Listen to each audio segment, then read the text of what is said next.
Bueno, es un placer para mí presentar al doctor ingeniero Rolf Grisler. Él tiene su doctorado en la Universidad Técnica de Ilmenau y es ahora profesor de la sección física aquí en la Pontificia Universidad Católica del Perú, ¿no? Le damos la bienvenida con un fuerte aplauso, por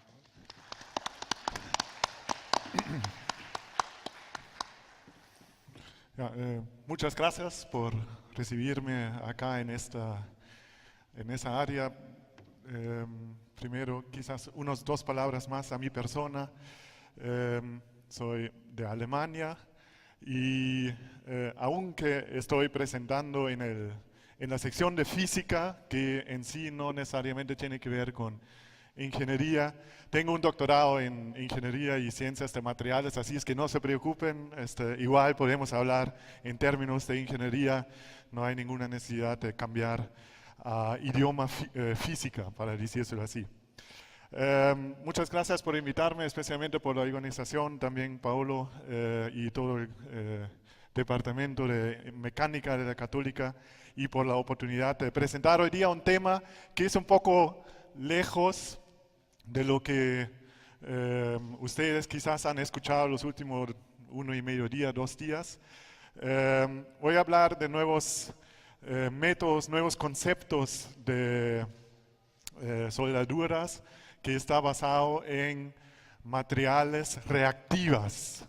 Y no estoy hablando de materiales nucleares o cosas así, pero materiales que demuestran una reacción química o físico-química, y así nos permite usar esos materiales para lograr soldaduras, no solamente de 2 materiales en sí, pero también de diferentes materiales, y voy a hablar un poco para qué sirven esos materiales. O sea, tengo diferentes preguntas que voy a responder hoy día. Uno, ¿qué realmente son esos materiales reactivas? ¿De qué estoy hablando? Y como estoy hablando de nanoscala, muchos de ustedes van a decir, ay, nanoscala, ¿para qué sirve? ¿Por qué tengo que pensar en nanoscala cuando realmente estoy haciendo una soldadura de escala macro? Y voy a demostrar que la escala nano puede ser interesante para también en términos de soldadura, no solamente cuando hablamos de estructuras y eso, pero la escala nano nos permite lograr unos ciertos efectos que son beneficiosos en el caso de esos materiales reactivos. Y voy a hablar de intermetálicos, que la mayoría de ustedes que trabaja con metales va a decir que intermetálicos es el peor que puede pasar en soldaduras, porque típicamente demuestran comportamiento de material que no es deseable en soldaduras, pero espero que pueda convencer a algunos de ustedes que en este caso los intermetálicos pueden ser interesantes para usar en soldaduras, y al final voy a demostrar algunos ejemplos de soldaduras reactivos, 2 ejemplos para demostrar un poco a dónde va ese desarrollo y esa investigación científica que ahora es también en escalas disponibles en escalas industriales. Primero, ¿qué cosas son los materiales reactivas para soldaduras? Primero, antes de hablar de los materiales en sí, tenemos que hablar de interfaces, de superficies de materiales, y en la mayoría de los casos tenemos en soldaduras 2 o 3 interfaces. En el caso más simple vamos a juntar 2 materiales, entonces tenemos solamente una interfaz. Eso es lo que hacen la mayoría de la gente, ¿no? Una interfaz, 2 interfaces, y ponemos un material para soldaduras al dentro de esa interfaz. Pero la cosa se pone más interesante si tenemos varios interfaces. Típicamente cuando hablamos de materiales delgadas en escala nano, por ejemplo, recubrimientos o superficies diseñados para soldaduras, hablamos de muchos interfaces, y en este caso estamos hablando de varios miles de interfaces que nos dan propiedades interesantes de los materiales que usamos para soldaduras. Esos interfaces no tienen que estar puramente películas, podemos hablar de diferentes hábitos de interfaces, pueden ser, por ejemplo, partículas, pueden ser partículas con un núcleo adentro, pueden ser ya estructuras de diferentes interfaces o, como vemos en parte más derecha, ya estructuras con una forma medio arbitrario. Algunos de mis colegas siempre dicen eso, parecen como raquetas, como cohetes. En este caso son estructuras que aumentan la superficie fuertemente y así podemos generar ciertas reacciones físico-químicos dentro de ese material. El más conocido es la reacción de termita. Eso es algo que ya está más o menos antiguo, ¿no? Tenemos un polvo, típicamente puede ser de óxido de hierro y aluminio, o si no, de óxido de cobre y también aluminio. Y cuando aumentamos la energía interna en el sistema, significa, si ponemos, por ejemplo, una descarga eléctrica, podemos usar láseres, lo que va a pasar es que esos producen una grande cantidad de energía térmica y esa energía térmica podemos usar para soldar, por ejemplo, en este caso los rieles de un tren, ¿no? Eso es conocido, hace muchos años estamos haciendo eso y lo que estamos haciendo típicamente es cambiar el estado de oxidación del hierro, del óxido de hierro, que se forma hierro puro, y el estado de oxidación de aluminio para formar óxido de aluminio. Entonces tengo el transporte de un óxido o de dos óxidos, en este caso 3 óxidos, de un material al otro material. Entonces tiene que estar involucrado gases. Eso es un poco aburrido. Más interesante es si tengo una reacción donde no tengo este transporte, por ejemplo, de gases de los dos diferentes fases. Y eso puede lograr, por ejemplo, en el sistema de níquel y aluminio. Si tengo multicapas, o sea, varias películas de níquel y aluminio, uno encima del otro, puedo generar también una reacción de formación de fases, o sea, se va a formar un intermetálico en este caso, que es el aluminio de níquel, en inglés se dice níquel aluminide, a través de una formación de... se va a formar una nueva fase generando energía térmica. Y típicamente lo que tenemos es multicapas donde una de las películas es entre 1 y 100 nanómetros, por ejemplo, y puedo generar temperaturas, y eso es parte interesante, entre 1200 hasta 2200 grados Celsius, localmente en cortos tiempos. O sea, estamos hablando de una reacción que demora a lo mucho unos milisegundos. Sin embargo, es suficientemente para lograr una soldadura de dos materiales cuando pongo esas películas, por ejemplo, en la superficie de un material y lo junto con el otro, puedo lograr soldaduras. Y lo bueno es que ahora no tengo ese movimiento de oxígeno. Significa que puedo hacer una soldadura por ejemplo, bajo del agua, puedo hacer una soldadura en espacio, en vacío, porque no necesito ningún otro medio ahí, solamente la energía de activación, que para esos tipos de materiales típicamente es alrededor de 250 grados, que puedo someter, por ejemplo, a través de una descarga eléctrica o a través de un láser o cualquier cosa. Voy a repetir el video solamente porque me gusta demostrarlo, ¿no? La reacción, como pueden ver, es muy rápido, pero la energía es suficientemente alta. Eso, por ejemplo, es en cámara lento, ¿no? O sea, nos da la posibilidad de ver cómo propaga la reacción dentro del material, dentro del folio. Y ahora, si pongo, por ejemplo, un segundo material encima y abajo de esas folias, por ejemplo, estaño, puedo usar oro, plata, cualquier material que tengo que usar para soldaduras, tengo la posibilidad de usar la temperatura que producen esos materiales para lograr una soldadura adecuada. Y tengo la posibilidad de influir las propiedades de esos sistemas de multicapas, por ejemplo, a través del espesor. de las capas por separado, ¿no? Si tengo capas muy delgadas, alrededor de 1, 2, 5 nanómetros, son en realidad varios cientos hasta 1000 capas uno encima del otro, tengo una reacción muy rápido con muy alta temperatura.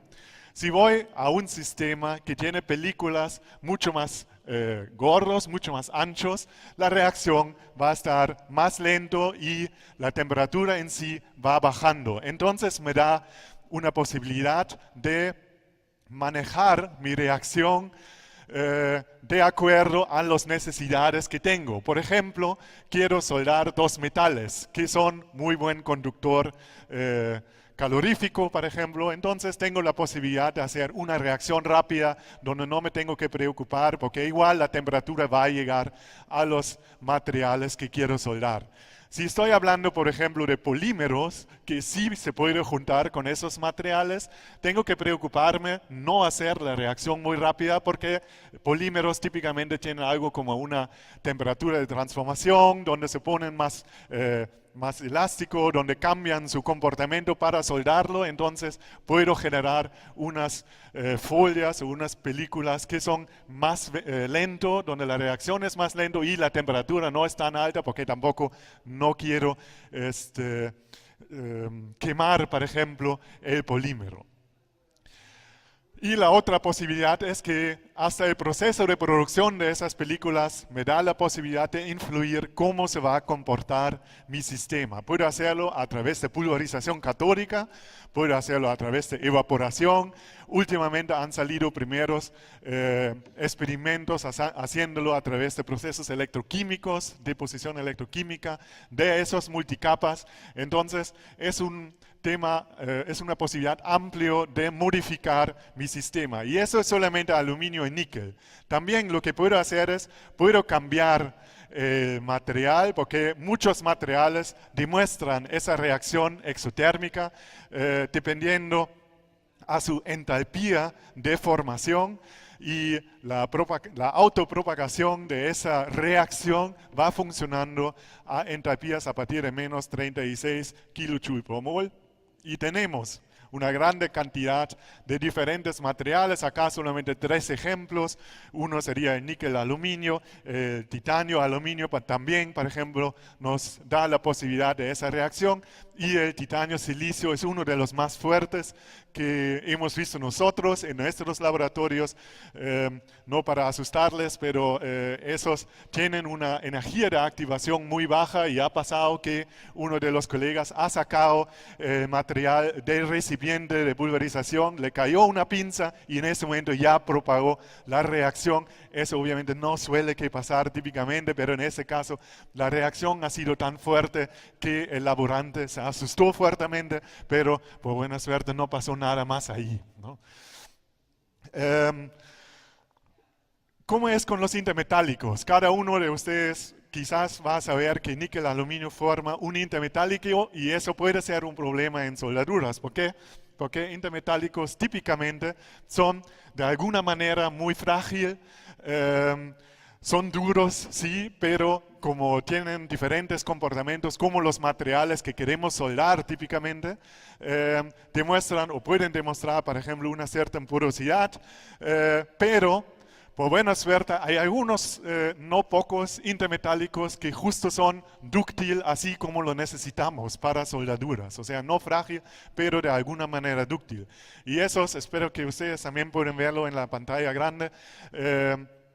He puesto ahí, y algunos de esos es un poco pequeño, voy a leer, es por ejemplo el aluminio rutenio, que es uno de los más dúctiles que conocemos, intermetálicos, y esos se van a comportar así como queremos en soldaduras que típicamente me permiten una cierta deformación hasta el punto de la soldadura. Y también un ejemplo más que también demuestra esta reacción exotérmica es el hierro aluminio, por ejemplo, que es una de las aleaciones, la fase P2 de hierro aluminio, una de las aleaciones que ahora está en un enfoque fuerte en la comunidad científica, especialmente porque está mucho más liviano, o sea, su peso está bajando comparado con, por ejemplo, el acero puro, ¿no? Entonces, muchas investigaciones están yendo a esa dirección del hierro aluminio.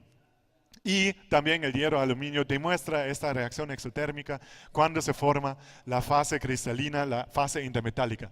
Dos ejemplos donde usarlo. Uno es, como puedo depositar esas películas muy localmente, puedo usar eso, por ejemplo, para soldaduras en el caso de circuitos eléctricos, ¿no? O circuitos integrados. Tengo mis microchips, tengo mis dispositivos, mis sensores muy localmente dispersos sobre un portacarga, un portamuestras, y típicamente lo conecto con mis conexiones eléctricas, entre otros.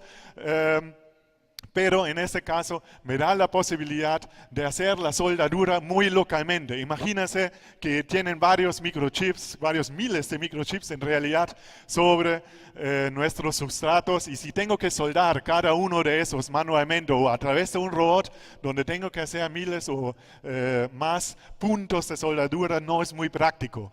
Pero si conecto todas esas capas, enciendo o pongo la energía inicial en un lado de mi sistema y automáticamente va a propagar exactamente en los puntos donde lo necesito, donde necesito el calor, y se va a formar la soldadura, ¿no? Entonces tengo la posibilidad, y nosotros lo hemos hecho. Por ejemplo, hemos soldado un cerámico con una pieza de cobre. ¿Por qué cobre? Porque ahí va el calor. Entonces cuando produzco en mi microchip de cerámico el calor debido a su trabajo, su función, o porque es un sensor, y tengo que llevar el calor fuera del sistema, pongo abajo típicamente un dispositivo de cobre, y en este caso nos permitió soldar una cerámica con un cobre, que típicamente si uso flama no funciona porque el cobre se va a extender mucho, la cerámica va a ponerse poco, y al enfriar voy a formar tensiones internas y voy a destruir mi dispositivo de cerámico.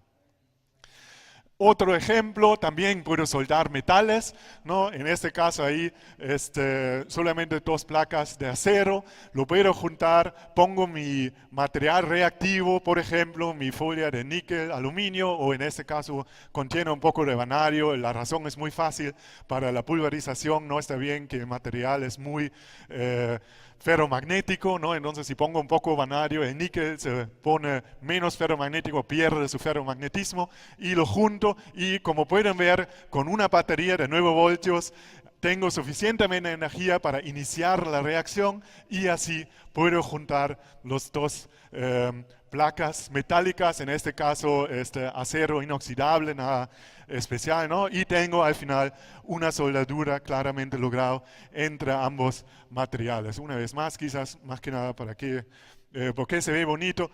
Repito, la energía que necesito es muy poco para iniciar la reacción, pero la temperatura es suficientemente alta para poner en estado líquido mi material de soldadura.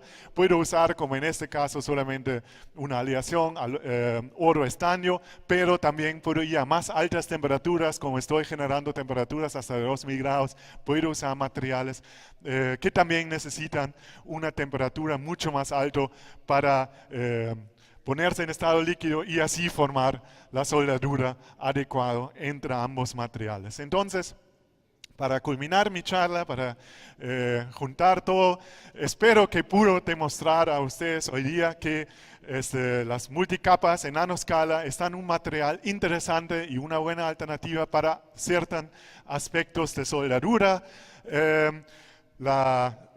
Especialmente si tengo que producir el calor muy localmente, en áreas muy pequeñas, es una muy buena alternativa de usarlo. Es muy rápido y lo puedo hacer inline, porque tengo que traer solamente el calor hacia la pieza, por ejemplo a través de un láser. Entonces puedo hacerlo dentro de mi línea de producción. Y no se preocupen, no quiero vender este material, pero si tienen interés pueden venir y podemos hablar. La reacción es muy variable debido a que puedo cambiar, por ejemplo, el espesor de películas, puedo poner un nuevo material. Puedo juntar diferentes materiales, no importa 100%, no importa mucho su coeficiente de extensión térmico, por ejemplo, porque deposito el calor muy local, no caliento todas las piezas, caliento solamente localmente mi material. Y tampoco, no voy a mentir, hay desventajas. En este momento mayormente se produce a través de pulverización catódica o evaporación. Significa que todavía el proceso es de alguna manera no tan barato, digamos, pero se puede comprar las folias ya industrialmente producido en escalas más o menos grandes. No se preocupen, no voy a vender. Y al final quiero agradecer a las entidades que me están apoyando, que es la Católica, la Universidad de Ilmenau en Alemania, donde he hecho la mayoría de las investigaciones, y el Servicio Académico de Intercambio Alemán, que me permite estar aquí hoy día. Muchas gracias. Muchas gracias. ¿Habrá alguna pregunta del público? Aquí a mi mano derecha.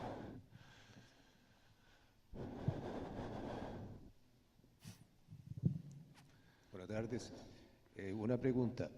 En la unione de un materiale ceramico con un materiale metallico, la superficie del materiale ceramico deve essere sommetida a una preparazione particolare? Lo que nosotros hemos hecho antes es ponerle ya una especie de, en inglés es bracing, o sea, un fondo que se usa típicamente, o sea, una metalización que se usa típicamente para dispositivos electrónicos igual, o sea, si lo hago a través de esa manera o cualquier otra método de soldadura, así es que eso sería una preparación de la superficie, o sea, una especie de metalización que ya contiene el material estaño, oro, por ejemplo. Muchos usan también cosas como una especie de platino, por ejemplo, ¿no? Pero es igual el mismo en un proceso normal de soldadura para piezas electrónicas. O sea, en este caso de cerámico ha sido para piezas electrónicas, pero en general creo que es suficiente poner el material tipo estaño, ¿no? Para la soldadura, que al final se va a liquificar y va a formar el contacto entre ambas piezas. La temperatura viene de la multicapa o de la folia de multipelículas. Okay, muchísimas gracias. ¿Habrá otra pregunta del público? Aquí en mi mano izquierda.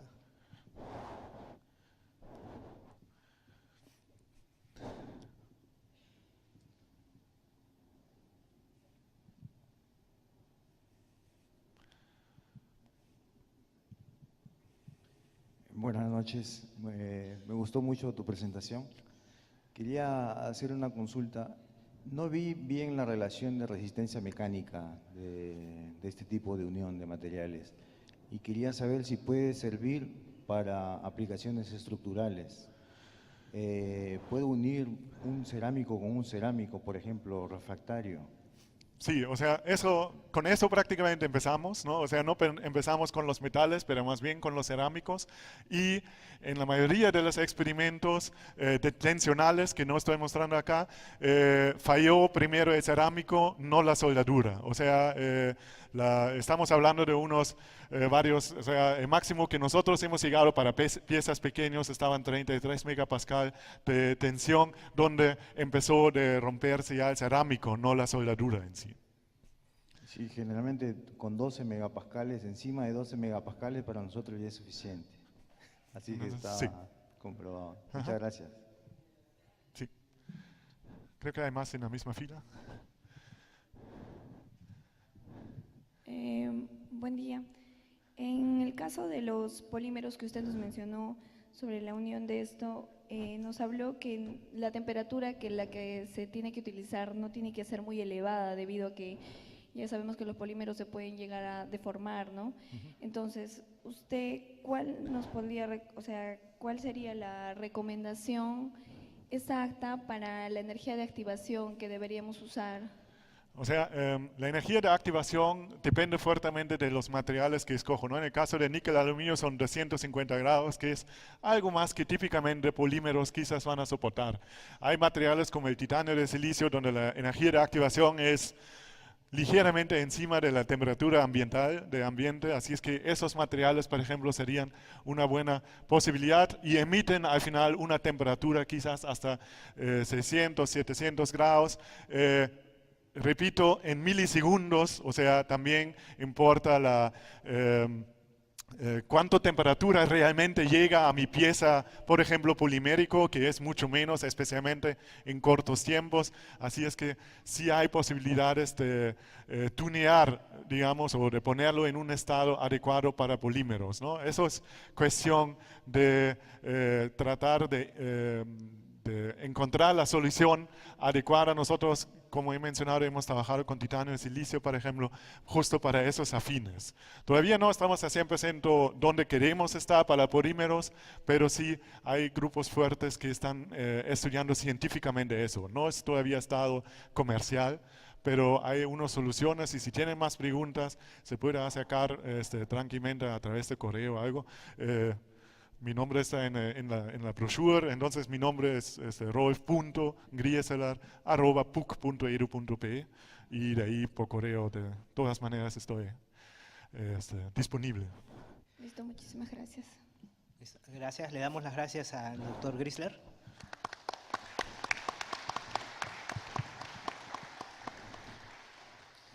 A continuación, damos una pequeña pausa de 1 minuto para poder prepararnos para la última ponencia magistral.